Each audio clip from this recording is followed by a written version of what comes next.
The brain hack that makes you see ghosts. Opening. The brain makes ghosts. Here's how. You can fake a haunted room with tape, white noise, and a fan. Tape ping pong ball house over your eyes, bathe them in soft red light, pipe in steady hiss, and let a fan hum low in the corner. Most people will swear something's in there with them. The twist isn't that ghosts are fake. It's that your brain is shockingly easy to bait. Today I'll show how simple science explains ghosts without killing the mystery.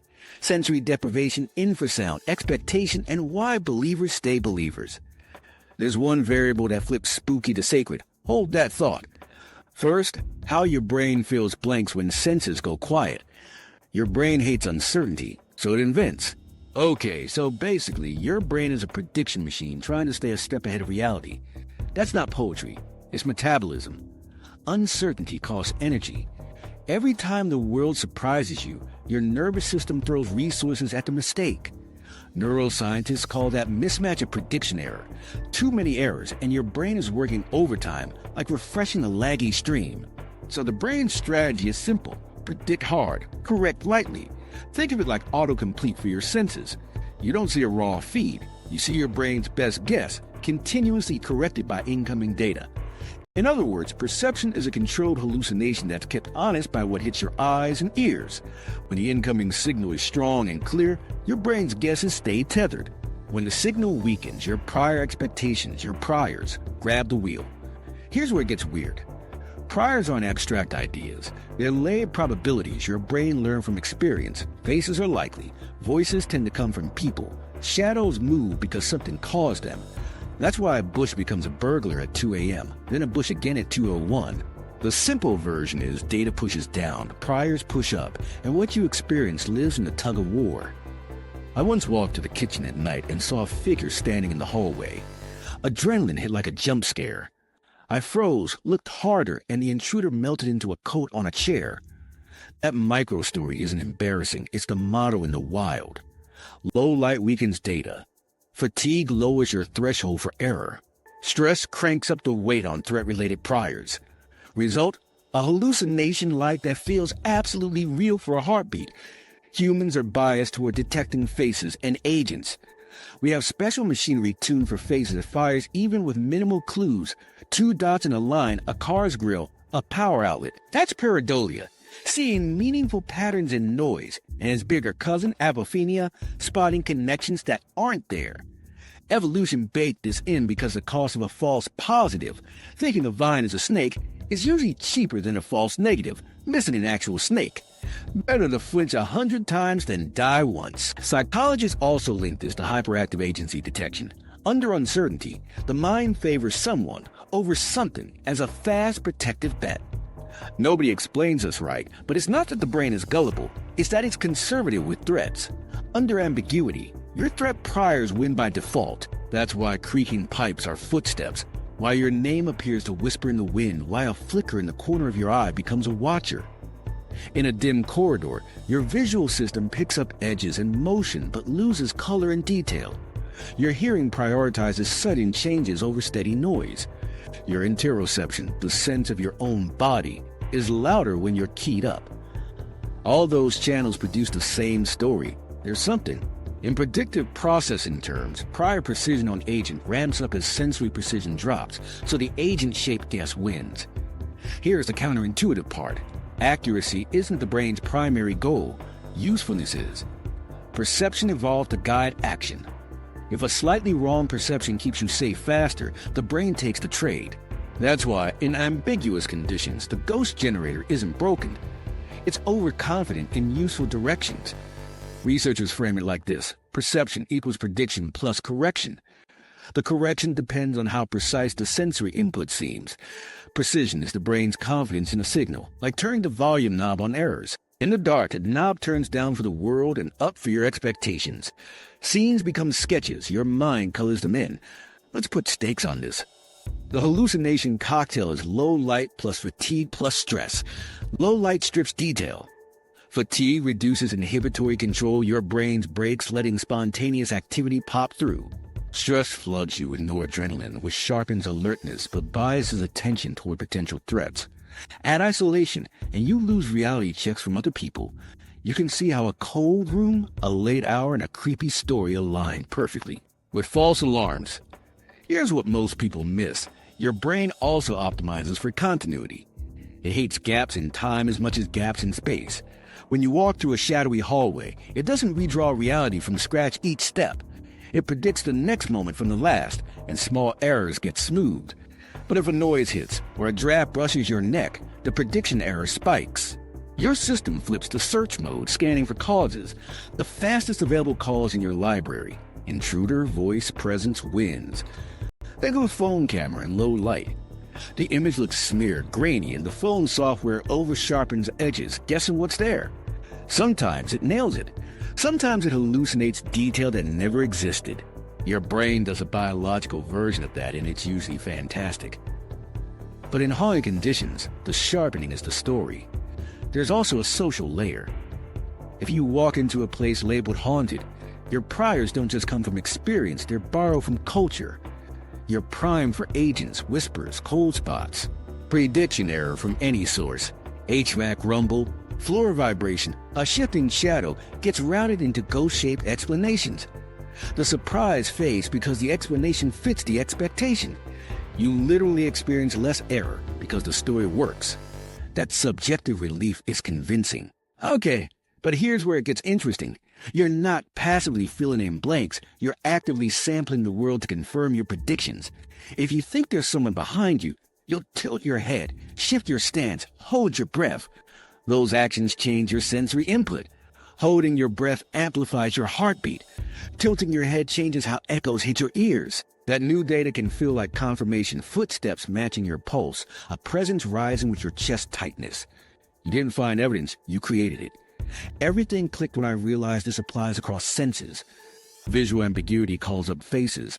Auditory noise calls up voices. Bodily sensations call up presence. The brain isn't mixing them randomly. It's triangulating a single best explanation. If that explanation has a name, ghost, spirit, ancestor, it becomes sticky. Each new ambiguous sensation attaches to it, strengthening the belief and shrinking future errors. That's the loop that keeps believers believing without any deliberate self-deception. In other words, uncertainty hurts, so your brain rushes to solve it fast. Under weak input, the fastest solution is the one you already trust. That's efficient. It also explains why two people can stand in the same room and have different experiences. Their priors aren't the same. One expects drafts and old pipes, the other expects entities. They get different ghosts from the same noise. So what happens if we turn the sensory input way down, like way down, to starve the correction and let predictions run? That's not a thought experiment. There's a simple setup that does exactly this, and the results are startlingly consistent. If weak input amps up imagination, near zero input lets your brain's self-noise bloom in the faces, whispers, and time doing strange things. Let's build that DIY hallucination lab next.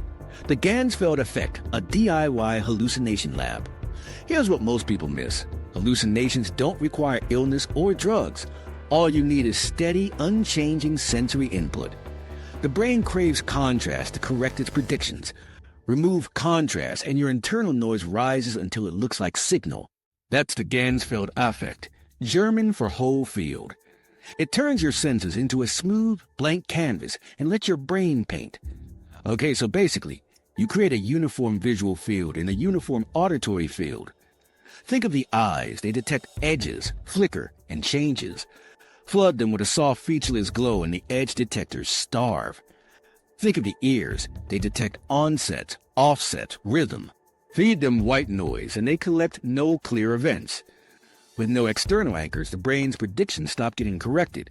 The simple version is less sensory signal, more brain-generated content. Here's the DIY version people use.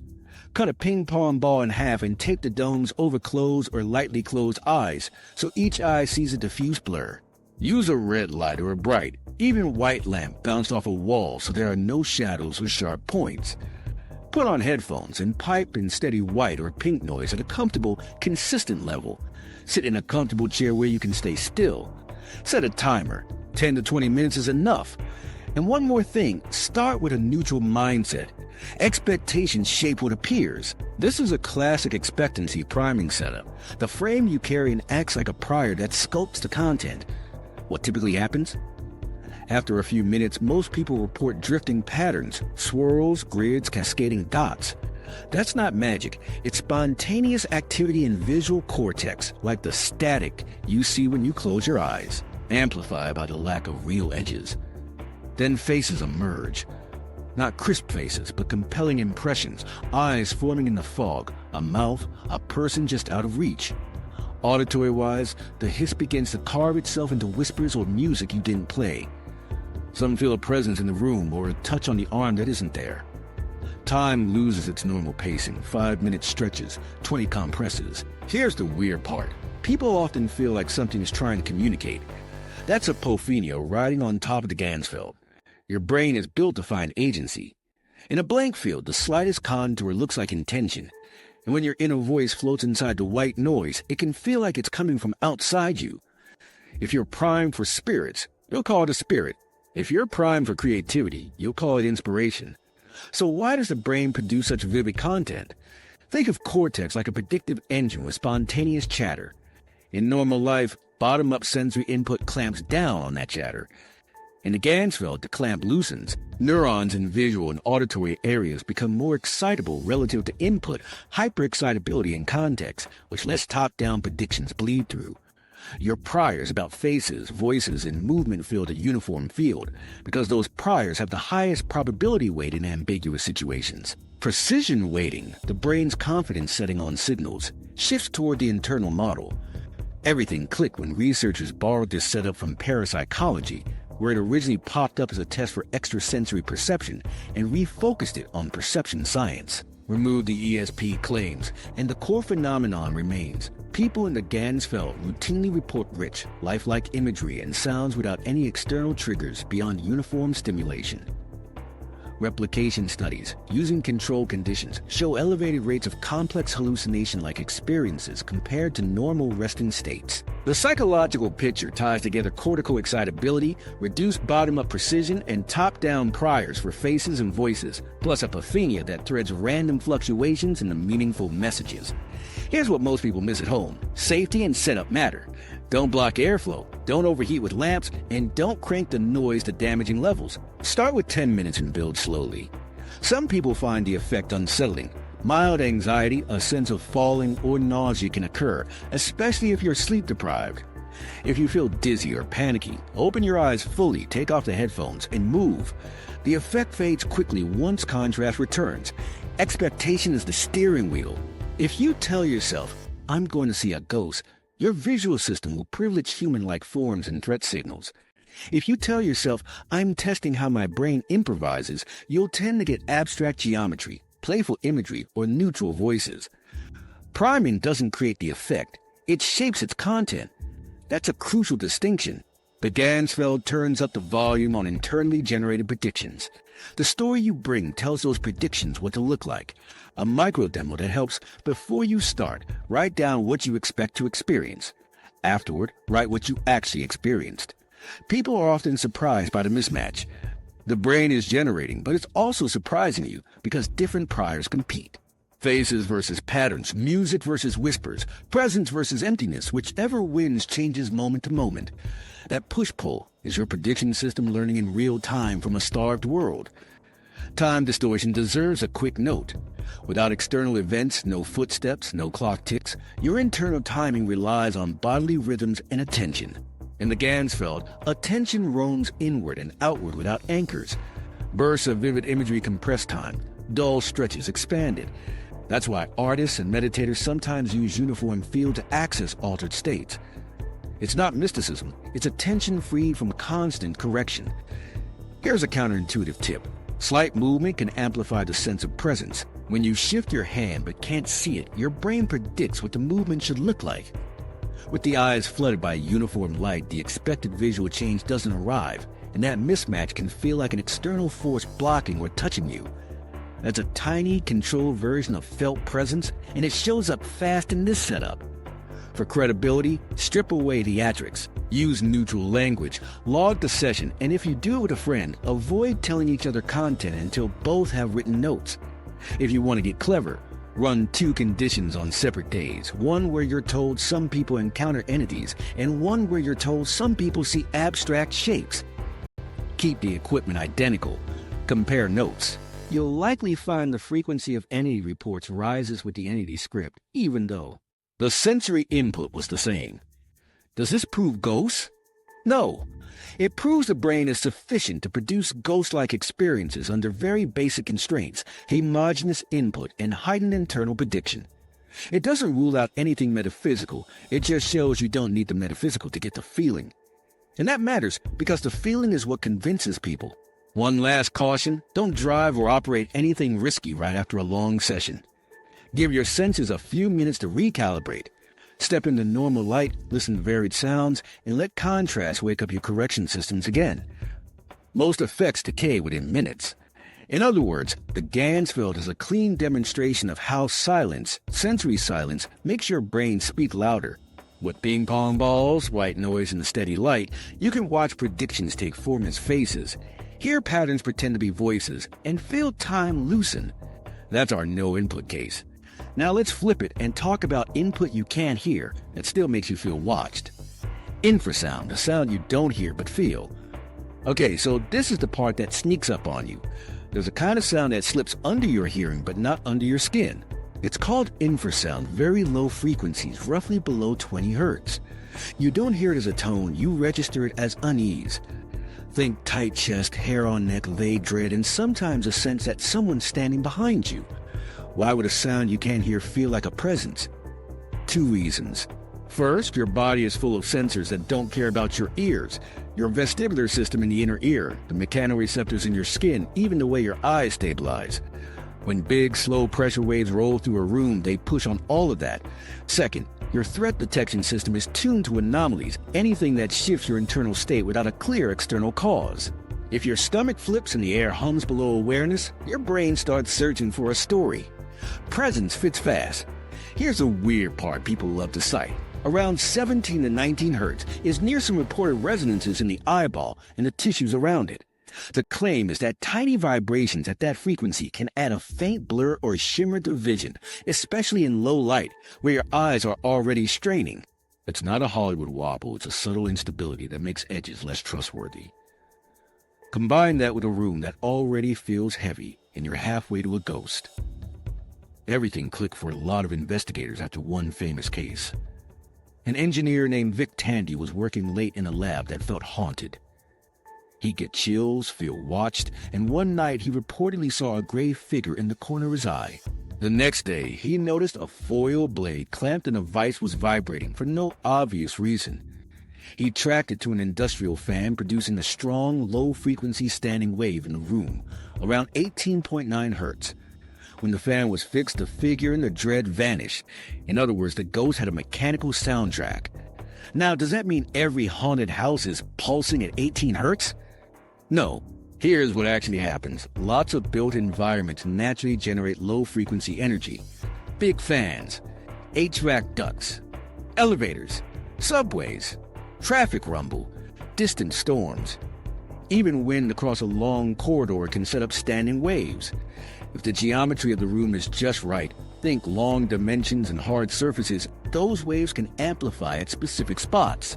You walk into a cold corner, and it's not supernatural, it's physics and air. The body side matters. Low-frequency vibration can cause vestibular mismatch, your balance system getting input that doesn't line up with what your eyes see. That mismatch is a recipe for nausea, anxiety, and a need to explain why you suddenly feel wrong. Meanwhile, your autonomic system interprets these shifts as possible threat and nudges your heart rate and sweat glands. That nudge feeds back as I'm scared, even if nothing obvious is happening. Threat false positives go up because your system would rather overreact than miss a real danger. Here's what most people miss. Even when you can measure infrasound in a space, reports of haunt-like feelings depend on context. In controlled studies, adding a low-frequency component to music at live events increased reports of chills, unease, and strangeness, but not everyone noticed, and few people said ghost. In old buildings with a spooky reputation, the same physical sensation gets a supernatural label. Expectation shapes interpretation, but the physical push is real. This is classic attribution. Ambiguous arousal seeks a cause, and priming supplies a story. So how do you test a room without turning into a gadget collector? Start simple. If you have access, use a basic sound level meter or an app paired with a decent external mic. Then look for energy below 20 Hz. Many mics roll off down there, so take the numbers as rough. More practically, hunt for sources. Is there a large fan, extractor, or compressor nearby? Do ducts rattle at certain speeds? Does the sensation come and go on a cycle every few minutes when a system kicks in? Turn devices off one by one and see if the mood shifts. If you can't control the room, change your position. Stand in different spots, especially near corners or halfway along long walls. Infrasound can form nodes and antinodes, areas of minimal and maximal pressure variation. If one spot makes your chest feel tight and another feels neutral, that's a clue you're walking through a wave pattern, not a haunting. Use your body as a sensor, couple it with observations you can verify. I once toured a haunted basement with a guide who swore the back room caused migraines. In the hallway, I felt fine. 3 steps into the room, the air turned heavy and my stomach dipped. On the ceiling, a huge duct elbow with a variable speed blower. When it ramped up, the floor subtly rumbled. When it dropped, the feeling faded. Nobody needed to say ghost for the experience to feel convincing. In other words, the sensation was real. The label was optional. There's a caution I need to flag. Not all correlations are causes, and not every low frequency is infrasound. Vibrations you feel through the floor chair can prime your system in the same way. Also, the famous eyeball resonance at 19 Hz gets repeated a lot, but the evidence is mixed. The safer claim is that low-frequency energy can disturb vision and balance indirectly, which is enough to tilt perception. Keep your language honest. Possible contributor, not smoking gun. Want a quick hack? If a space feels haunted, step outside for a minute and reset. Take a few slow breaths, then re-enter with earplugs. Earplugs don't block infrasound well, but they change your perception of the room and reduce higher frequency distractions. If you're on these drops with the HVAC off or spikes when the subway passes, you've got a lead. If it's the same no matter what, look to expectation and lighting next. Here's the counterintuitive part. Silence can amplify infrasound's effect. In a quiet building at night, the low rumble has less competition. Your brain can't anchor the feeling to obvious sound sources, so it searches for agents instead. Add a rumor about a tragic past, and the story locks in. Remove the rumor, fix the fan, and suddenly the entity loses interest. Practical wrap-up. Test for drafts that cause doors to creak and windows to vibrate. Those can create low-frequency rattles. Check for loose fixtures that buzz at specific blower speeds. Ask building staff about mechanical schedules. If you're running an investigation, log timestamps. Later, line them up with HVAC cycles or nearby train timetables. Patterns beat hunches. So sound you can't hear can still push your body, scramble your balance, and nudge your mind toward presence. Sound and silence both trick us. Once those bottom-up nudges are in place, the brain's top-down stories do the rest. And that's where expectation takes the wheel. Expectation, priming, and the power of the setup. Here's what most people miss. The label you slap on a room rewires what your senses prioritize before you take a single step. Call it haunted, and your threat detectors perk up. Call it storage, and they relax. Same walls, different brain. Expectation is not an afterthought, it's the opening move. Why does that matter? Because your brain saves energy by betting on likely causes. If the story says this place has a presence, your system raises the precision on any signal that could support presence. Tiny drafts, faint taps, temperature dips, the wobble from infrasound we just talked about. That means ambiguous inputs get promoted as evidence. If the story says old building, creaky pipes, the same inputs fall to background. Okay, so basically, expectancy effects are when what you think you'll perceive changes what you actually perceive. Not imagine, perceive. In experiments, researchers hold the room constant and only change the description participants hear. Tell one group, people report electrical noise and drafts in here, and they note hums and breezes. Tell another, people sense an entity and hear whispers, and they report presences and whispers. The environment didn't move, the brain did. Here's the counterintuitive part. Once primed, you start sampling the world differently. You pause longer in dark corners. You hold your breath to listen, which boosts your internal sensations. You angle your head, making echoes shift. Those micro-actions generate sensations that your expectation is ready to catch. It feels like confirmation because in a way, you created the evidence by how you looked. Let's talk biases, because these are the gears under the hood. Confirmation bias, you favor hits and forget misses. If you expect a knock after your question and you hear a random tit, that's a hit. The 9 silent seconds before, they vanish. Availability bias, vivid examples are easier to recall, so the single dramatic story from this hallway outweighs 100 boring tours. Authority bias, if the guide says this room is active, your threshold drops. You don't want to contradict the expert, and your brain trusts confident claims more than it should. Add frequency illusion, Bader-Meinhof. Once you hear a detail, third door, you start noticing it everywhere, which feels like confirmation rather than a tension shift. Everything clicked for me on a double-script hallway test. Same corridor, same time of night, same temperature. Group A heard, this wing was recently renovated. You might notice mechanical noises while systems recalibrate. Group B heard, this wing is known for reports of a presence. People often feel watched near the third door. Both groups walked once, alone with a notepad. Group A recorded hums, a draft by the vent, and one person noted felt cold near door 3. Group B recorded a watcher sensation by door 3, 2 whispers that turned out to be duct turbulence, and 3 people circled presence. No fakery, no sound effects. The story steered the experience. Nobody explains this right, but priming isn't hypnotic suggestion, it's a precision nudge. In predictive processing terms, your brain assigns higher confidence to ghost-shaped priors. That doesn't invent sensations from nothing. It changes which sensations win the interpretation game. The quiet thud that could be your shoe or a step is now a step. The white noise that could be air or a whisper is now a whisper. The tingle that could be sweat evaporating or a touch becomes a touch. Here's where anecdotes feel like data. A good story has a beginning, middle, and end. It selects the moments that fit cleanly and edits out the friction. In a haunted narrative, there's a setup, a sign, a payoff. Your brain loves that structure because it reduces uncertainty. So when you retell your experience, you unconsciously sharpen the beats, and each retelling reconsolidates the memory with stronger ghost-shaped contours. Later, when you walk the hall again, your expectation is even tighter. That's a feedback loop powered by storytelling, not deceit. This is reconsolidation plus narrative smoothing.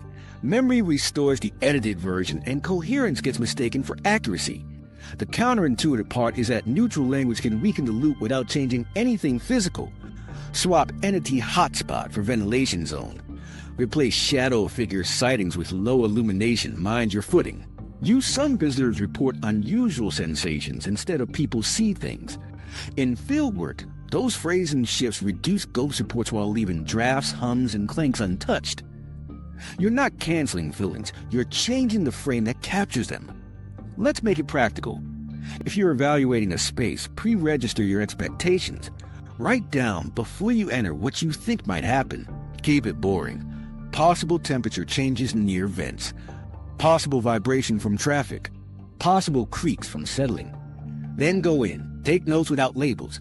Cold spot at 7:42, right side lasted 10 seconds. Avoid interpretations in the moment. After you leave, compare your log to building systems, HVAC cycles, elevator runs, nearby trains. If you want to test priming, bring 2 friends on separate nights with different scripts and keep the environment constant. Watch how the content of their report shifts. Here's the weird part. Warning people about priming can also prime them. If you say don't let stories influence you, you just planted stories influence me. Better move, give a neutral task. Count the number of distinct sounds you notice. Mark any temperature changes with a timestamp. Anchoring attention to simple counts reduces the room for narratives to inflate. Authority matters more than you think. A uniform, a badge, a confident tone all boost compliance and trust. If an investigator says something touched me, the group's threshold for reporting touch plummets. If a guide says keep an open mind, some here expect something. Better, notice and describe, will interpret later. Separate observation from meaning in time. Everything clicked when I realized belief isn't a switch, it's a slider. Priming can nudge you from skeptical to curious to convinced with nothing but phrasing and timing. The first nudge is the label on the door. The second is the story before the silence. The third is the authority standing beside you, nodding at the right moments. By the time the draft hits your neck, your brain is already halfway to someone's here. Micro-story to land this. I took the same basement route twice in 1 week. Trip 1, the setup was technical. We're checking airflow and vibration. I noticed pressure changes, a low thrum and a stale patch of air. Trip 2, the setup was historical. This room held vigil after a tragedy. Same path, same thrum, same stale patch. My chest tightened earlier the second time, and the stale air felt like a boundary. Did the room change? No. The frame did, and my body followed.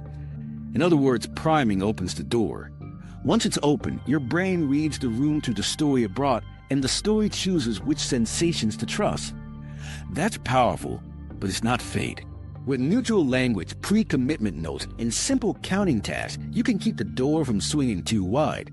Because once fear steps through, it starts rewriting reality in its own handwriting, and that's where we go next. Fear physiology. How alarm rewrites reality. Okay, so this is where your body grabs the steering wheel. Fear isn't just a feeling, it's a full system mode switch that changes how you perceive the world. When your alarm system flips on, it sharpens some senses and distorts others. Time stretches, peripheral vision narrows, and tiny sounds punch way above their weight. Useful in danger, confusing in abasement. Why does this happen? Noradrenaline floods key brain areas to boost signal to threat. Cortisol mobilizes energy and shifts attention. Your startle reflex lowers its threshold, so small noises trigger big jumps. The brain biases toward detecting motion and agency because missing a predator is costlier than misreading a coat rat. In other words, fear rewrites your sensory priorities for survival speed, not accuracy. Here's the weird part. Your body signals, heart rate, breathing, chills, gut flutters become ambiguous data that your brain tries to explain. That process is called interoception, sensing your internal state. When you're calm, you label a racing heart as after coffee. When you're primed for threat, the same racing heart can feel like an external force entering the room. The explanation flips from inside out to outside in. Everything clicked for me when I saw how easy internal rhythms sync with the environment. Hold your breath to listen, and your heartbeat gets louder in your ears. If you're already anxious, those thumps feel like footsteps approaching. A draft on sweaty skin becomes a touch. Goosebumps triggered by adrenaline feel like a presence sweeping over you. None of this is pretend. It's misattribution, real sensations, wrong cause. Panic research shows how fast this can escalate. In CO2 challenge studies, breathing slightly elevated carbon dioxide reliably triggers anxiety and a sense of impending doom, even in healthy people. Some describe someone here feeling under conditions that simply change blood gas levels.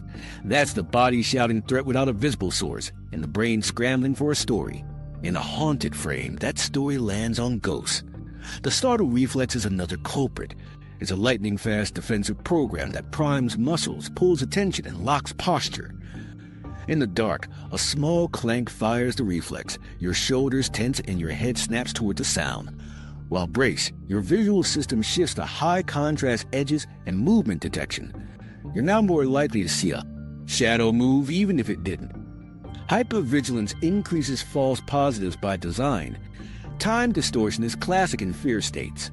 Noradrenaline speeds internal clocks, so dense bursts of sensory events pack more ticks into a second. You experience that as time slowing. A 5-second silence before a noise can feel like a long, meaningful pause, which makes the noise seem responsive, like something answered you. Your brain loves cause and effect. Stretch time and the illusion of response strengthens. Let's connect the chemistry to the story. Adrenal hormones narrow attentional spotlight to threat cues, suppressing context. That makes you miss mundane anchors like the steady fan hum that would have explained the odd sensations. You're left with the salient bits, a cold patch, a creak, a fluttering chest. The narrative that ties them together will favor agency, because agency resolves uncertainty fastest. Something is here is a tighter package than multiple small mechanical factors coincidentally aligned. Vestibular factors chip in.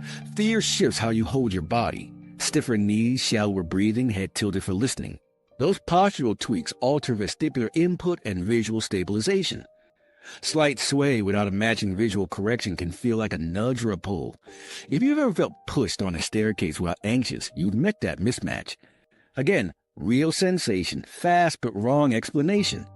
Nobody explains this right, but fear also changes integration across senses. The brain weights congruent signals more when aroused. So if you feel cold and hear a low hum, the combined effect is stronger than either alone. If the story says presence, the integrated bundle gets stamped as one event. That's why people report a cluster, temperature dip, whisper, touch, all at the same time, even if the raw events were staggered. Here's the counterintuitive part. Trying to disprove your fear in the moment can backfire. You hold still to listen better, which increases bodily salience. You stare into the dark to see clearly, which fatigues your eyes and makes afterimages bloom. You whisper, if you're here or knock, then any random tick becomes interactive. Effort magnifies error when fear is already high. Psychologically, this is a self-generated evidence loop. Actions change input, then confirmation bias and misattribution lock onto the new sensations.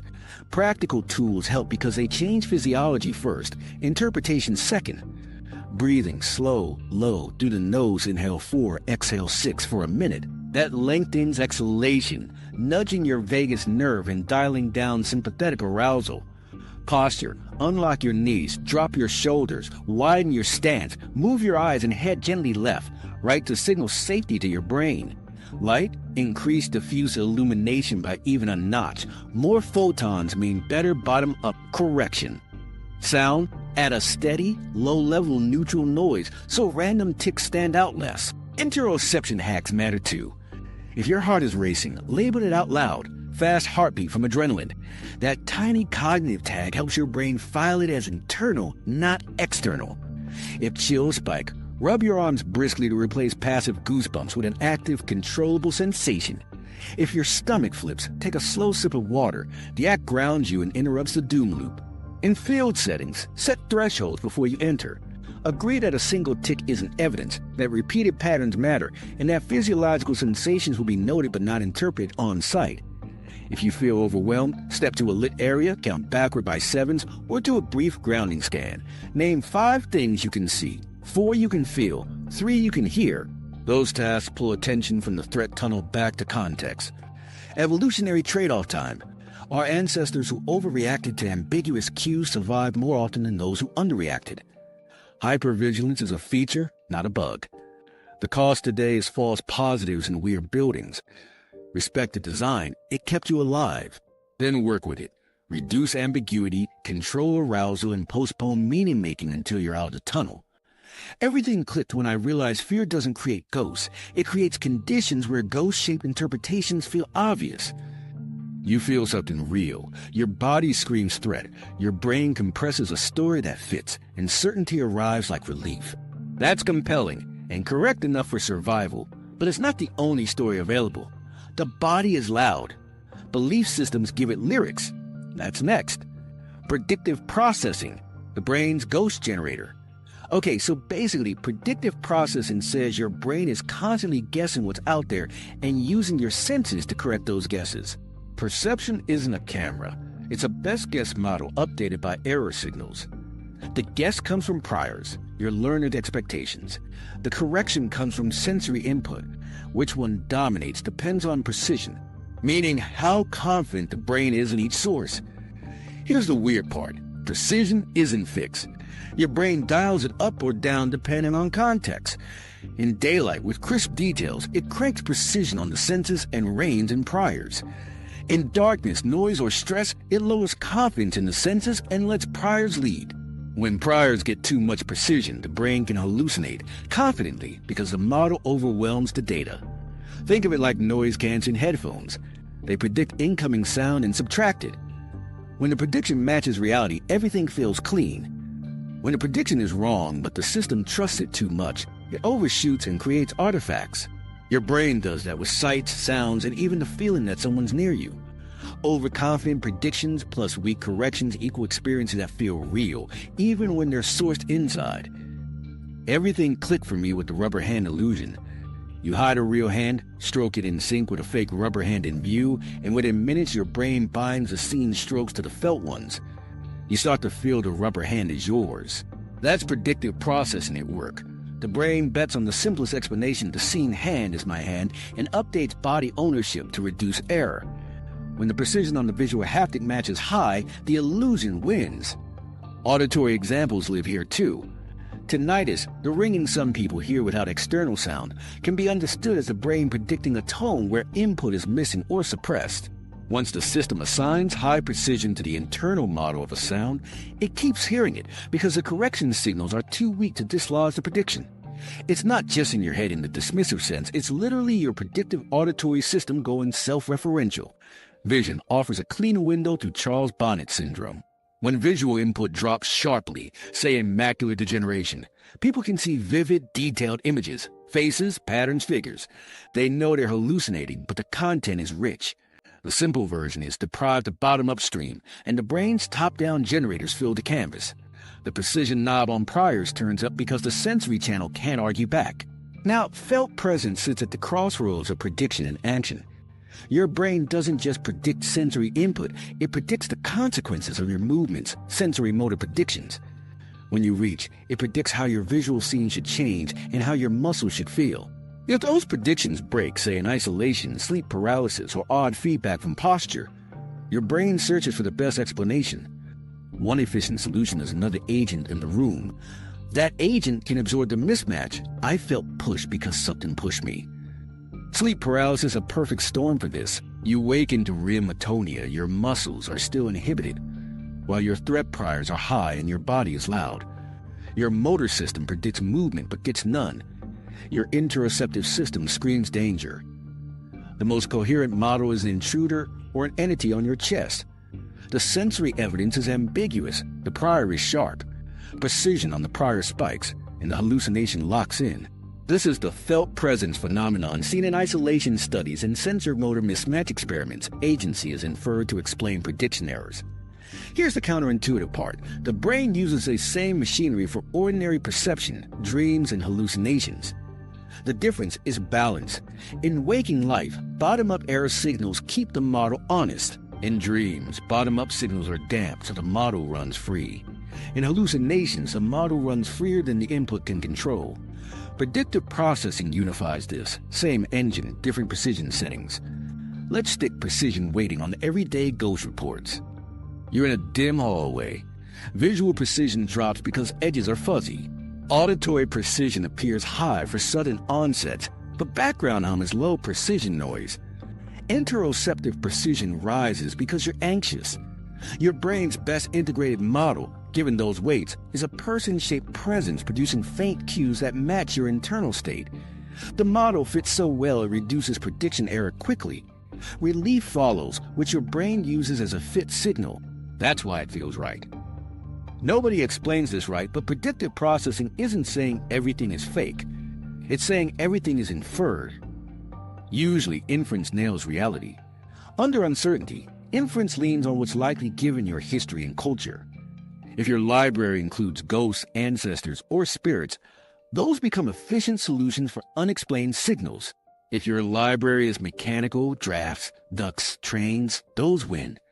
Same inputs, different priors, different world. Micro-story, I once wore bone conduction headphones that were slightly misaligned. My brain predicted a voice at arms. Length, not inside my head, because a vibration felt like external air conduction.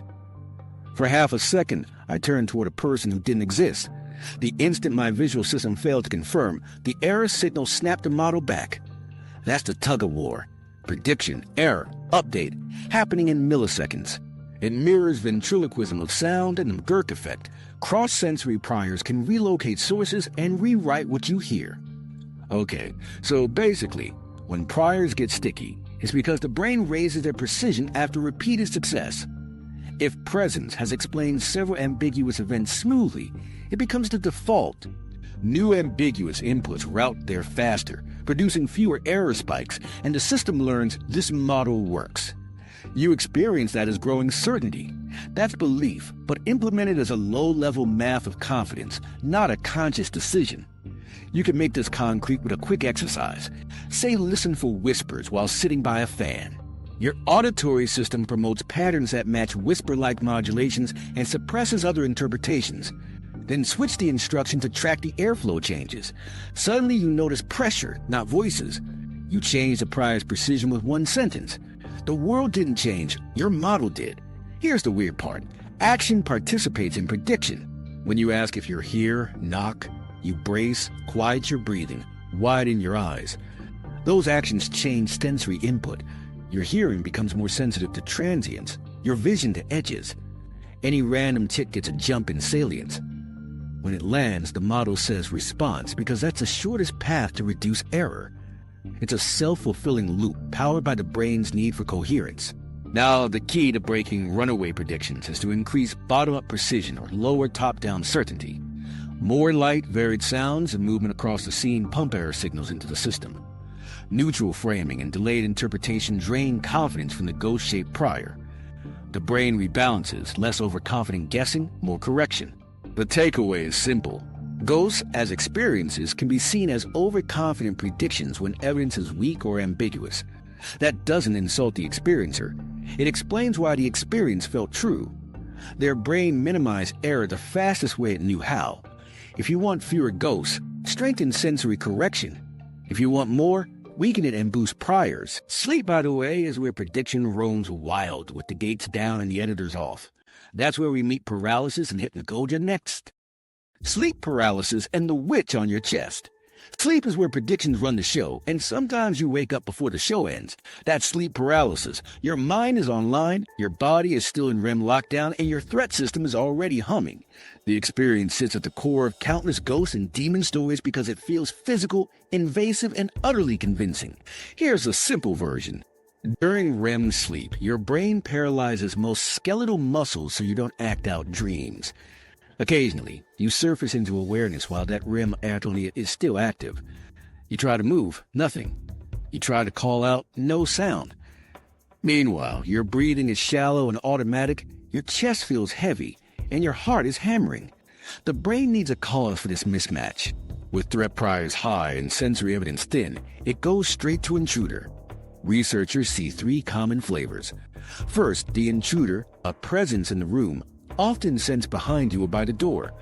Second, the incubus, weight on the chest, pressure on the throat, sometimes a feeling of suffocation or a hand holding you down. Third, vestibular motor hallucinations, floating, sliding off the bed, or being pulled upward. All of them come from the same machinery, sensory motor predictions without matching feedback. Okay, so basically, your motor system predicts movement when you will it. In paralysis, the predicted feedback never arrives. That error needs patching fast. The brain tries the most efficient explanation. There's an agent interfering with you. At the same time, REM imagery can bleed into waking perception, shadowy figures at the edge of vision, faces leaning in, whispers threaded through your own breathing. Hypervigilance dials up the salience of every creak and streetlight flicker. It's a perfect storm. Loud body, quiet control, vivid model. Triggers are boring and fixable, which is why nobody mentions them in haunted tales. Sleep debt raises the odds. Irregular schedules, jet lag, and stress fragment REM. Sleeping supine makes airway resistance and chest sensations more noticeable, feeding incubus impressions. Alcohol and certain meds jolt REM architecture. PTSD, anxiety, and narcolepsy raise vulnerability. Stack 2 or 3 of these and the probability spikes. Everything clicked for me when I connected interoception to the incubus. In REM, breathing patterns change. You're not actively controlling them. If you try to catch a breath during paralysis, the mismatch between urge and action intensifies. Your chest moves shallowly, your throat feels thick, and carbon dioxide creeps up for a moment. The brain screams suffocation, and the incubus story fits that alarm like a glove. That's why the figure often sits on your ribcage. The entity is your body's prediction error, wearing a mask. The intruder subtype rides on auditory and somatosensory scraps. House settles, pipes ping, hallway hums. In paralysis, those faint cues get stamped as footsteps, rustle, approach. Your eyes may be half-lidded, and low-light vision favors movement over detail. A jacket on a chair becomes a watcher. A curtain sway becomes a shoulder. You can't turn your head to falsify it. Lack of action keeps the hallucination stable. Vestibular. With your body still and your brain expecting motion because you're trying to sit up or roll, your vestibular system feeds a sensation of drifting, spinning, or liftoff. That's the same channel that later gets labeled as out-of-body experiences. Float above the bed. See yourself? Feel pulled into the corner. Those reports sit right on this mismatch. Culture writes the script. In Incubus accounts, the figure is a demon, a hag, a djinn, a witch, an old man, an ancestor, or an alien, depending on where you grew up. The content varies, but the structure stays. Presence, pressure, paralysis. Give people a label and an image, and their priors slotted in. Folklore preserves a memory of an actual human experience and then backfills meaning. Nobody explains this right, but you can change the odds and the impact. Prevention first. Regularize sleep windows, even on weekends. Protect the last hour before bed. Dim light, low screens, no heavy meals, minimal alcohol. If you're a supine sleeper and you get episodes, try a side sleep prop. A pillow behind your back or a backpack trick to keep you from rolling flat. Reduce stress spikes late at night. Tiny rituals help. If paralysis hits, micro-interventions matter. The goal isn't to break free instantly, though that sometimes happens. It's to lower panic and shorten the episode. Start with labeling. Silently say, paralysis, not danger. That one tag shifts interpretation and dampens threat precision. Next, target small muscles that often escape full tonia. Toes, fingers, tongue. Wiggle a toe, curl and uncurl a pinky, press your tongue to the roof of your mouth. These tiny motor wins increase feedback and can cascade into larger movement. Breath hacks are tricky because control is limited, but you can influence pacing. Aim for slow mental counts rather than forceful breaths. Count a 4-beat inhale, 6-beat ride on the exhale. That primes your brain for safety rhythms. If you can move eyes, try horizontal saccades, left, right, slowly. That movement is often possible and signals wakefulness to the brain's arousal systems. A weirdly effective tactic, soften your focus. Instead of staring into the figure, widen your attention to the whole visual field. Peripheral awareness reduces the grip of a single dominant image. Many people report that the intruder loses definition when attention diffuses. If sound intrudes, whispers, footsteps, shift to internal counting, or repeat a neutral phrase. Competing rhythm steals precision from the auditory hallucination. These are classic attentional control moves from anxiety therapy. Broaden focus and competing tasks reduce threat salience and reweight precision. If you share a bed, pre-brief your partner. Agree on a gentle cue, touch his shoulder, say a name softly, and avoid shaking or shouting. Sudden startle can slam you back into REM or spark panic. If episodes are frequent and distressing, talk to a clinician. Sleep disorders clinics see this all the time. Screening for narcolepsy, apnea, or anxiety can open targeted treatment, sleep hygiene, CBT for insomnia, medication in select cases. Here's the counterintuitive part.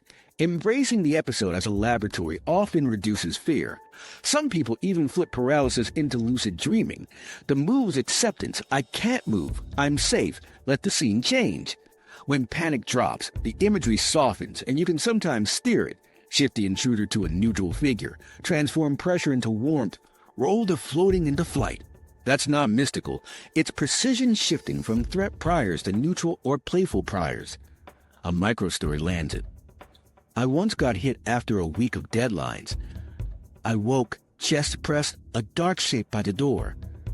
The old panic reflex rose. I labeled it paralysis and hunted for a toe. Tiny wiggle, then tongue press. The figure hovered, detail-free. I widened my gaze, noticed the ceiling's faint texture, and counted a 6-beat exhale. The pressure faded first, then the room brightened in my awareness, then my arm twitched free. Total time? Maybe 30 seconds. Felt like 2 minutes. The witch left when the model lost fuel. The important thing, you're not broken if this happens. You're catching your brain mid-transition between dream control and waking control. The same predictive machinery that makes perception fast sometimes mishands the baton. When it does, the experience wears whatever mask your culture and history handed. Once you know the trick, you can ride it, shorten it, and crucially separate the terror from the meaning. Culture shapes content. Location can amplify cues. That brings us to why some places feel haunted even before you lie down. Why certain places feel haunted. Here's what most people miss. Buildings are machines that shape sensations. Old wood expands and contracts, ducts breathe, air stratifies, and light starves corners. Put that on top of a prime brain and you get rooms that feel alive. The effect isn't imaginary. It's environmental physics turning into psychology. Why do some places flip the switch faster? Start with air. Drafts create moving cold spots, especially near gaps, stairwells, and long corridors. Warm air rises, cool air sinks, and convection cells form in tall rooms. Stand in the wrong spot, and a finger of cold will crawl along your neck, then vanish. If you're already threat biased, that creeping sensation reads like someone just walked by. The brain wants an agent. The building offers a temperature gradient. Next, light. Dim, uneven illumination exaggerates edges and hides texture. Old bulbs and stained glass windows shift color balance toward amber or green, which messes with depth cues. Your pupils dilate, visual noise rises, and shadows gain weight. A coat hung on a door becomes a person because your visual system works with outlines when detail is scarce. Add reflective surfaces, polished floors, glass cases, and you get phantom movement from your own shift in reflection. You let your magnetic field show up in almost every ghost hunting gadget list, but let's be careful. High variable EMF can make some people feel odd, tingly, headachy, unsettled, especially near strong sources or if they're sensitive. But the sweeping claim that EMF causes full-on apparitions isn't supported the way carbon monoxide is. Keep EMF on the maybe contributes to discomfort shelf, not the ghost engine. Meanwhile, CO deserves top billing. Low-level leaks cause headaches, dizziness, confusion, and in higher exposures, vivid auditory and visual hallucinations. Houses with blocked flues or malfunctioning heaters have literally haunted families until a detector revealed the culprit. That's not a debunking trophy, that's a safety warning. Psychologically, CO and poor air elevate baseline arousal and impair clarity, priming misattribution toward agency. Mold is another slow burn player. Some species release volatile compounds that smell earthy or sharp. Combine that odor with stale, humid air and you got an atmosphere that feels heavy. Does mold cause hallucinations? Not directly in normal building exposures, but it can inflame sinuses, disrupt sleep, and raise baseline anxiety. When you already feel off, ambiguous cues skew toward threat. Sound is sneaky in architecture. Long hallways focus and filter noise, creating flutters and whispers from air moving past vents and door gaps. Stairwells act like waveguides. A person 2 floors away opens a fire door and the boom teleports into your landing. Carpentry carries vibration. A footstep far off becomes a thud near you. Without sightlines to explain it, your brain backfills. It's here. Add the infrasound from big ducts or nearby traffic, and the floor itself can hum in your bones. Case examples make this concrete. Those cold spots tours love? Often convection near tall windows or under vents. Warm air rising along a sun-warmed wall sucks cooler air across the floor toward it. Stand in that path and you'll get a repeatable chill that moves like a person-sized column. Shadow figures in basements. A bare bulb near a turning fan blade throws slow, soft flicker that your brain reads as movement at the edge of vision. Whispers near grates. Laminar flow breaking into turbulence creates a flutter that rides the right frequency band for speech-like patterns. Here's a detail to remember. Stale air amplifies everything. Poor ventilation lets CO2 creep up and odors concentrate. CO2 at modest elevations can increase anxiety and impair clear thinking. You're not suffocating. You're slightly foggier and more suggestible.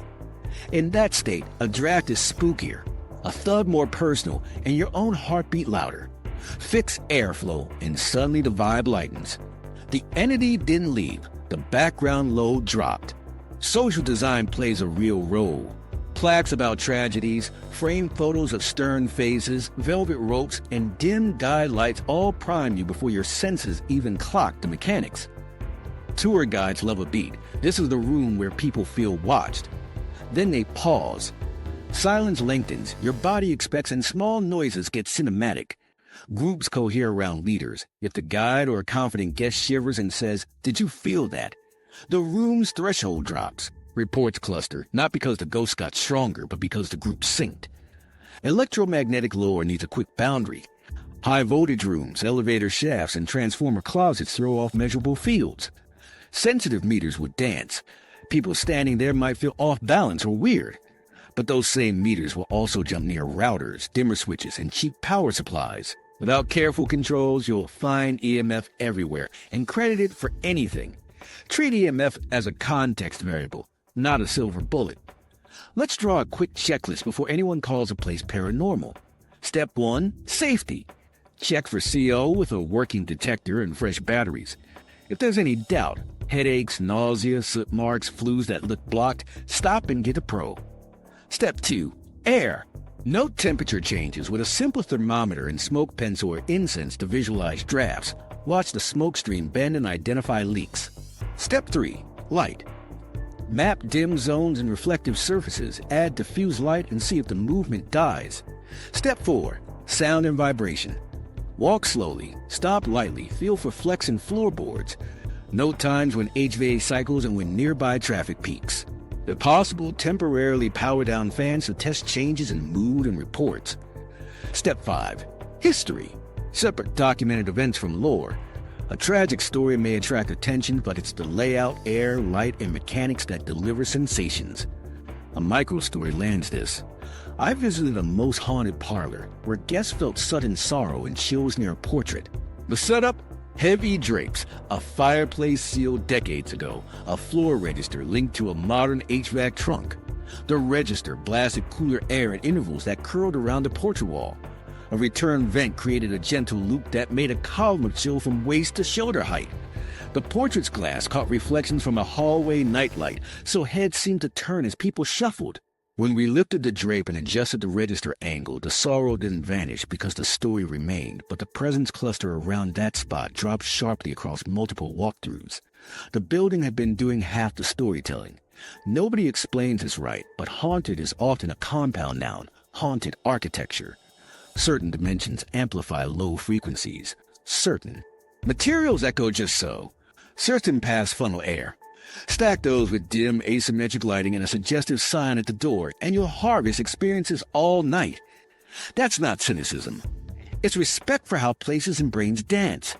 In other words, location shapes perception before belief gets involved, and then belief locks onto the best hooks the building offers. Brains and buildings together write the first draft.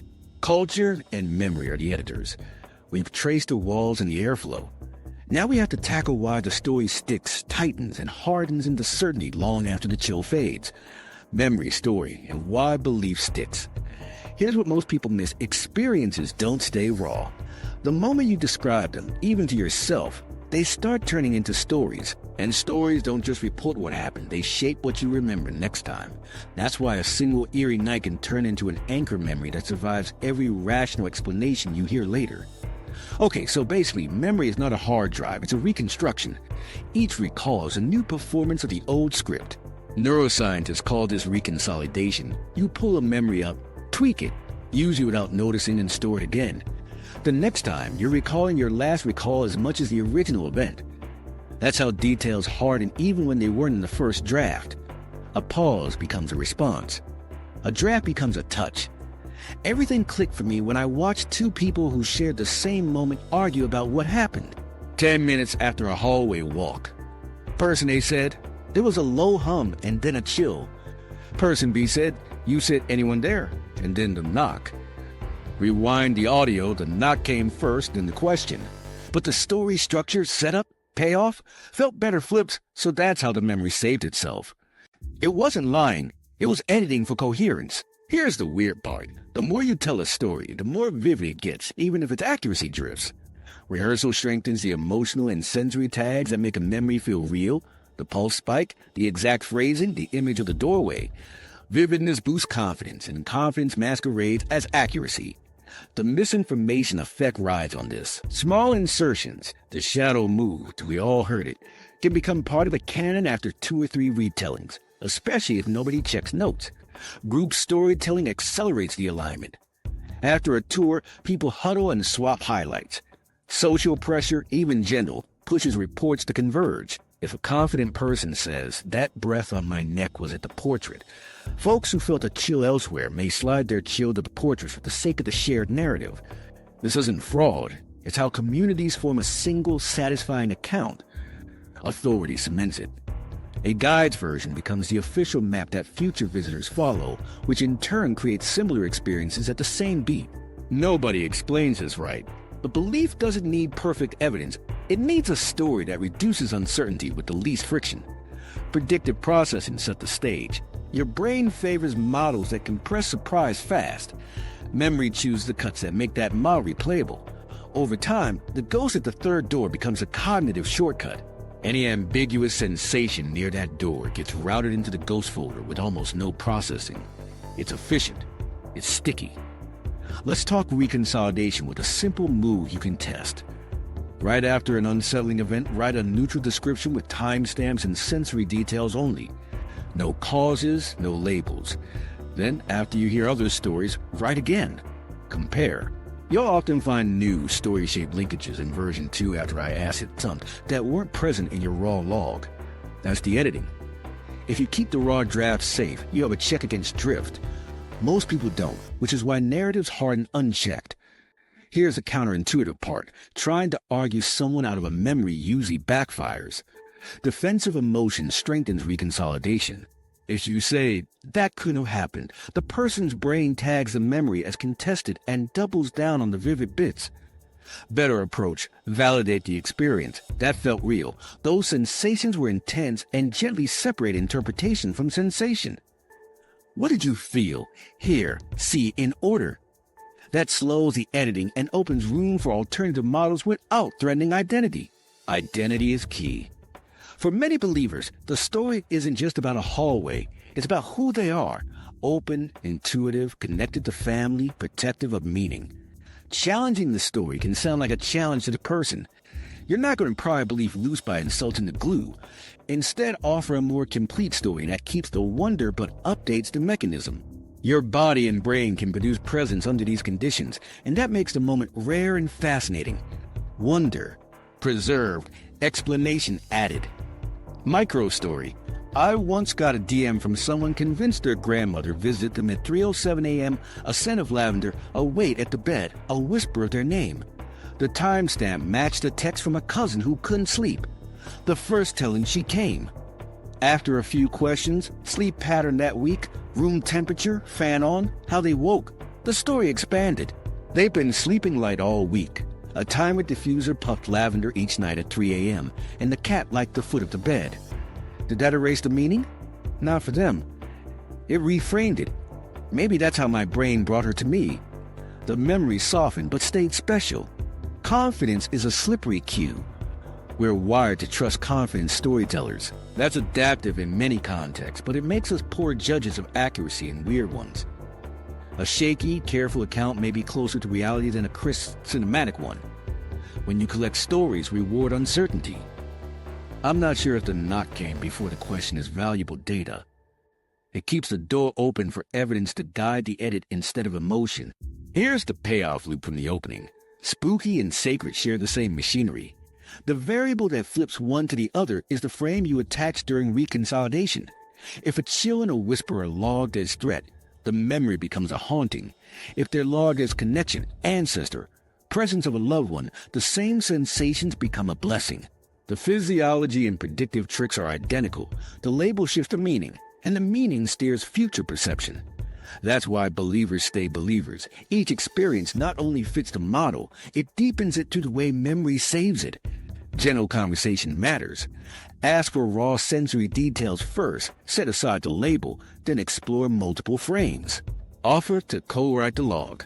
Let's capture what happened before we decide what it was. Share how memory drifts for everyone, including you. Avoid gotchas. If someone's certainty is tied to coping with grief or fear, respect that function.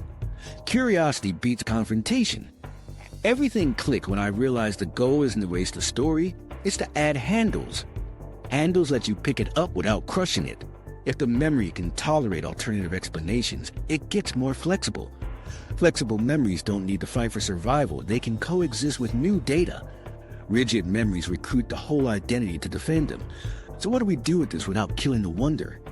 We build better experiments around our stories. We pre-commit to neutral logs. We separate sensation from meaning. We test primes. We check the room.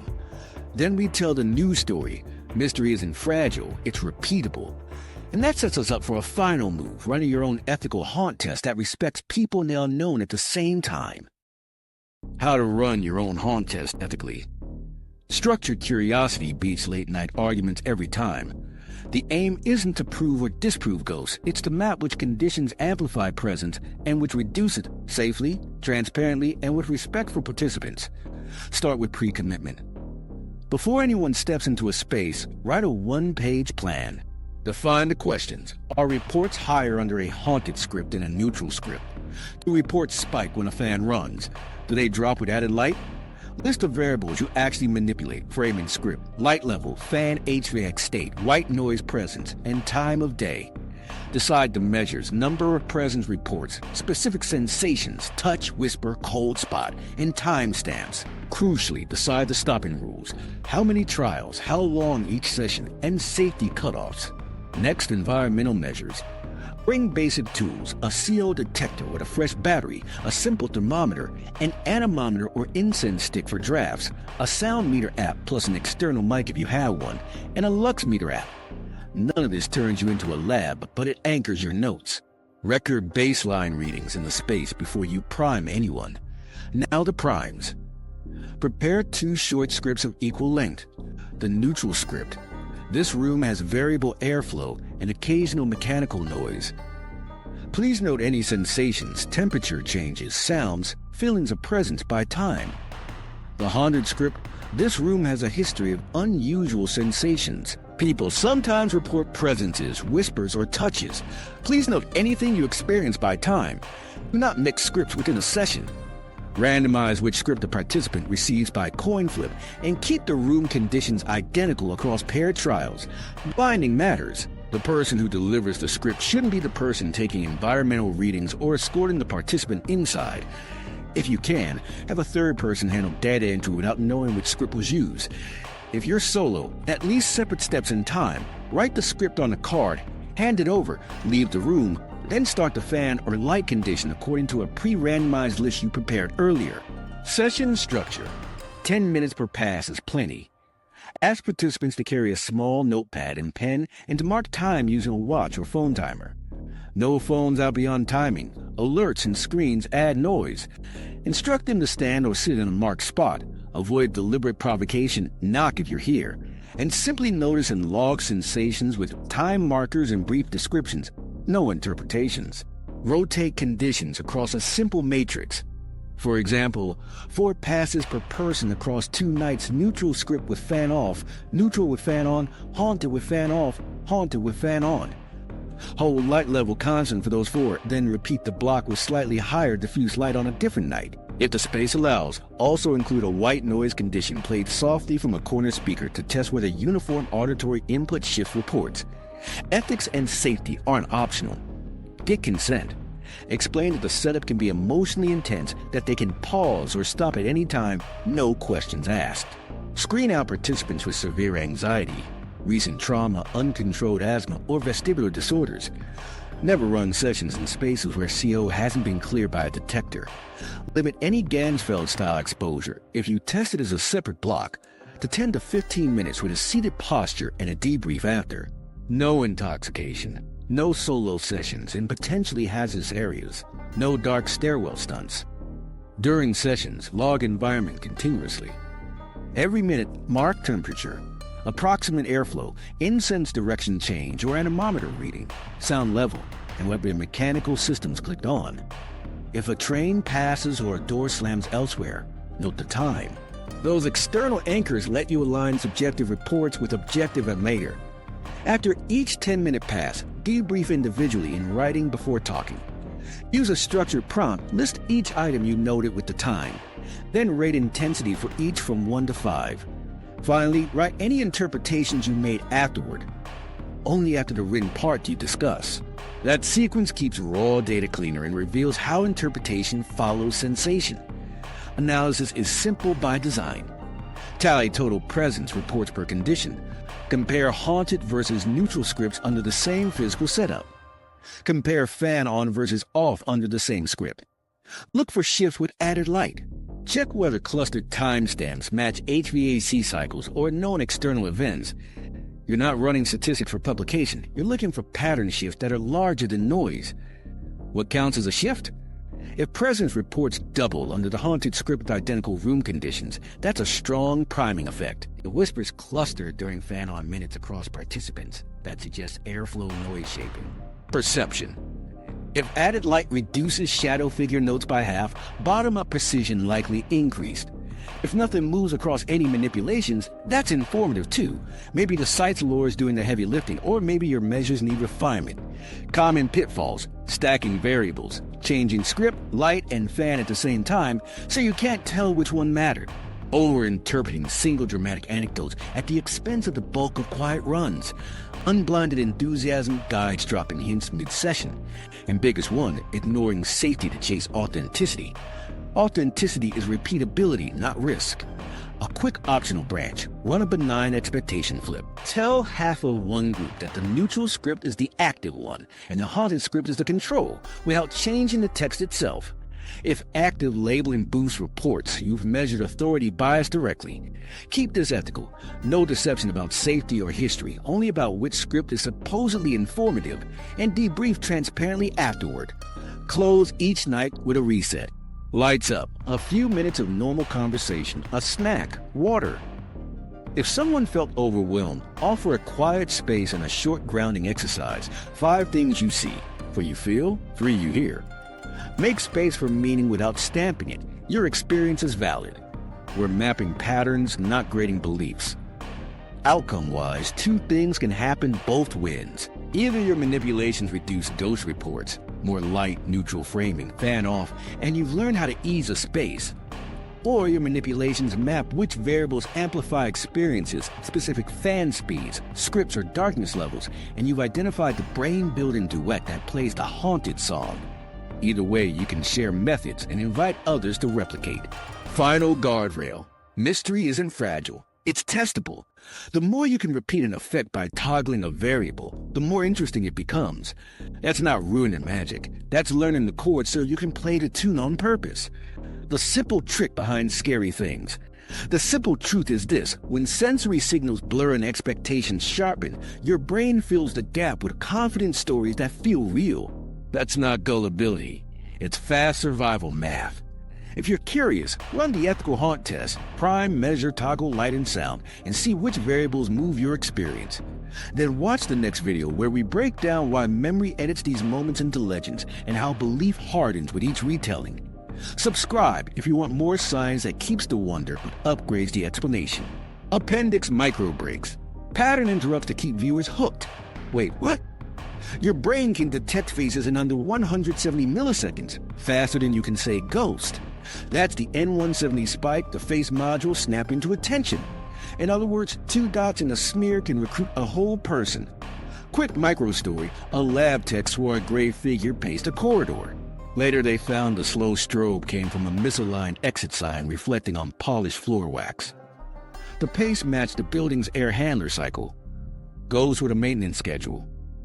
Another jolt: people can hear words and random noise once you're primed with a phrase. Tell someone it says "I'm here." Then play a hiss, and suddenly they hear it. Switch the caption to "I'm near," and the same hiss sounds different. Expectation edits the soundtrack in real time. Rapid demo idea: stand at arm's length from a cheap desk fan, eyes half closed. Scan the periphery. Notice those phantom flickers? Now kill the fan. The movement dies because the low-frequency flickers stop feeding the motion detectors at the edge of vision. No seance required. Tiny myth check: that eyeball resonance at exactly 19 Hz gets quoted a lot. Careful here. The safer line is that low frequencies can disturb vision and balance indirectly. Treat 17 to 19 Hz as a suspicious neighborhood, not a single haunted house. If you need a rule of thumb, when arousal is high and vision is low, fidelity, small vibration-induced instabilities get upgraded to presence. Rubber hand in 10 seconds, touch your hidden real hand and visible fake hand in sync. Feel that creep in ownership? Your brain prioritizes the best explanation, not the true one. If it'll adopt a rubber limb, a draft can become a touch with even less effort. Speed bump. Carbon monoxide has haunted entire homes. Headaches, confusion, and vivid experiences vanish when a flue gets fixed. If you chase ghosts without a CO detector, you're doing theater without a fire exit. Micro story. I once got a DM from someone who recorded Class A whispers. The clip? A hallway vent shifting from laminar flow to turbulence as the building cooled. When we played the same audio backwards, still creepy, still words. That's a Pafina proving its point. Then after a 30-second reset. In other words, a presence can be your heartbeat read as footsteps, your breath read as a sigh, and your culture handing you a name for both. Still feels real. That's the point. Quick test you can do tonight. Write 2 one-sentence room labels on cards, maintenance zone and reported presence zone. Shuffle. Draw one secretly, then walk the same room twice on different nights. Track your own notes blind.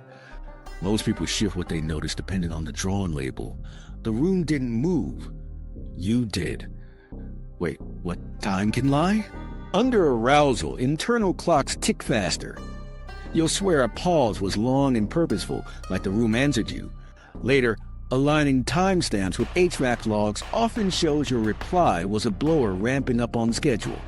Fast fix list, add diffuse light, raise baseline noise a hair, move. Those 3 pump bottom-up evidence and lower the grip of priors. The vibe changes because precision moved, not because the story lost power. Micro story, the fan ghost. An engineer set out foil blades to check airflow. One night, the blade vibrated violently at a particular corner, right where people felt watched. A loose fan created a standing wave. Tighten the bolt, haunt resolved. The lesson isn't no ghosts, it's testable ghosts are more interesting. Another, wait, what? Faces in clouds appear faster when you're tired. Fatigue lowers inhibition, letting spontaneous activity cross threshold. Pareidolia speeds up just when you're most likely to go chasing it. Quick demo. Play low pink noise while reading. After a minute, pause the noise. Here, silence ring? That phantom tone shows how the brain predicts sound. Now imagine doing that in a basement with a story attached. Anchor line. Not everything unexplained is unexplainable. Curiosity beats certainty. The next time you feel watched, try this. Name 5 non-spooky causes before picking one. If it still feels eerie, great. You got a mystery with handles, sources, limits, and what's still debated. Here's where we keep the wonder and tighten the claims. First, the haunted room idea isn't just a cute concept. Goldsmith's Animalistic Psychology Unit ran the Haunt Project, a controlled attempt to build a room with complex electromagnetic fields and infrasound, and then measure unusual experiences. Some participants reported odd sensations, but crucially, priming and suggestion explain a big chunk. In other words, the setup can nudge perception, but expectation often moves the needle more than fields do. That aligns with expectancy effects documented since the 1960s in perception research. Labels and frames shift what people report even when the stimulus is held constant. Classic studies across the 1960s and 1970s repeatedly showed that simple verbal cues and contextual labels can bias perception itself, not just post hoc interpretation. On Infrasound, the classic microstory is Vic Tandy's lab encounter. He felt dread and glimpsed a gray figure. Later, he traced an 18 to 19 hertz standing wave to a faulty fan. When the fan was fixed, the feelings vanished. That's a powerful anecdote from an engineer who measured the environment, not a ghost hunter. Still, caution, anecdotes don't equal universal laws. Not every haunted site sits on a perfect 1898 hertz wave. The reasonable claim is that low-frequency energy can disturb balance and visual stability enough to bias interpretation, especially in dim light and high arousal. Treat 17 to 19 hertz as a plausible contributor, not a magic frequency. Concert studies that covertly added low-frequency content to music found modest increases in reports of unease or chills among audiences, but effects were variable and small. Translation. Infrasound can tilt mood and sensory interpretation, but context and expectation decide the label. Ganzfeld time. There are 2 related things here, the Ganzfeld experiment in parapsychology and the Ganzfeld effect in perception. The experiment historically aimed to test ESP under sensory homogeneity. The effect, decoupled from ESP claims, is robust, uniform visual and auditory fields produce internally generated imagery and sounds.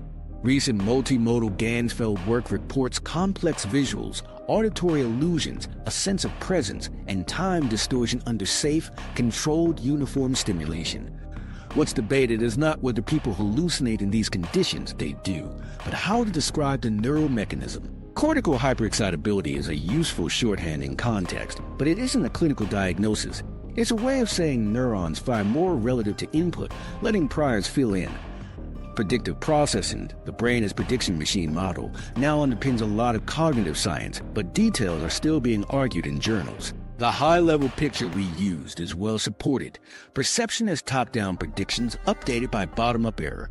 Precision weighting as the brain's confidence style. Where debate lives is in the nitty-gritty math and which brain circuits implement which pieces. Claims stay at the safe, widely taught layer. When sensory precision drops or prior precision rises, hallucination-like experiences get more likely. Sleep paralysis is better mapped than most spooky phenomena. REM atonia plus partial waking awareness is textbook. The three common subtypes, intruder, incubus, vestibular motor, show up across cultures with different costumes. What's still studied is why some people get recurrent, distressing episodes while others experience them rarely or even enjoy them. Risk factors, sleep debt, stress, irregular schedules, supine sleep are supported. The felt presence interpretation aligns with sensory motor prediction mismatch, but again, specifics of the neural circuitry are an active field. Fear physiology is on firm ground. Noradrenaline, cortisol, startle reflex, hypervigilance, and interoceptive misattribution are standard findings. The CO2 challenge literature shows that controlled increases in inspired CO2 can trigger panic, doom sensations, and for some, a sense of presence or externally caused threat without any external agent. That doesn't mean every eerie feeling is CO2. It means your body can generate the alarm state needed for ghost-shaped interpretations with nothing supernatural involved. Environmental factors deserve a reality check. Carbon monoxide can and does cause hallucinations at dangerous exposures. CO detectors are non-negotiable. Drafts, convection, and airflow turbulence can create cold spots and whisper-like sounds. Those are measurable with incense, thermometers, and microphones. Electromagnetic fields are trickier. Popular meters pick up a zoo of signals from wiring, dimmers, routers, elevators, and transformers. High, varying EMF may make some people feel off, but strong direct evidence that household-level EMF causes detailed apparitions is lacking. Keep EMF in the track and note column, not the cause column. The eyeball resonance mean needs tightening. You'll see claims that 19 Hz resonates the eye and makes you see ghosts. The conservative position. Ocular tissues have mechanical properties that could be affected by low-frequency vibration, and visual stability can degrade under certain vibration profiles. But pinning a single magic frequency to a universal ghost effect overreaches. Better, low-frequency vibration, acoustic or structural, can subtly disturb vision and balance, which can bias interpretation in dim, suggestive settings. Now, correlation versus causation. If ghost reports cluster when the HVAC kicks on, that's correlation. To test causation, you need to manipulate the HVAC state while blinding participants to when it's on. If reports rise when the fan runs and fall when it's off across randomized blinded trials, causation looks stronger. If reports track the script more than the fan, expectation is the bigger lever. Our haunt test advice builds exactly those toggles to separate overlapping causes. Memory science is clear that reconsolidation edits stories. Confidence doesn't equal accuracy, and group storytelling aligns accounts. But memory isn't worthless, it's just plastic. The remedy is pre-commitment logs and delayed interpretation. That approach respects the experience and protects data from drift. One more boundary, we avoided inventing stats. Where numbers exist in accessible summaries, they often depend on specific protocols and samples that don't generalize neatly. Rather than sprinkle shaky percentages, we described effects qualitatively and flagged strength of evidence. When we used examples, rubber hand illusion, tinnitus, Charles Bonnet, they're standard demonstrations that capture the predictive processing flavor without overclaiming ghost relevance. Ethics last not least. Demos like Ganzfeld should be kept short, seated with consent and with a debrief. Infrasound testing should never involve unsafe exposures. You're measuring what's already there. We're using benign levels. CO checks come first in any building. No baiting phobias, no pressuring participants, no nighttime theatrics that compromise safety in old structures. So what's still debated? The exact contribution of infrasound and EMF across diverse sites, the neural implementation details of predictive processing, why some individuals are especially susceptible to felt presence, and how culture-wide specific entity forms into the experience. Those debates don't blunt the practical toolkit. They keep it honest. The solid ground is big enough to stand on. Sensory ambiguity, bodily arousal, expectation, and memory can generate and harden ghost-like experiences. The open questions keep the field interesting and the mystery worth revisiting carefully, repeatably, and with curiosity in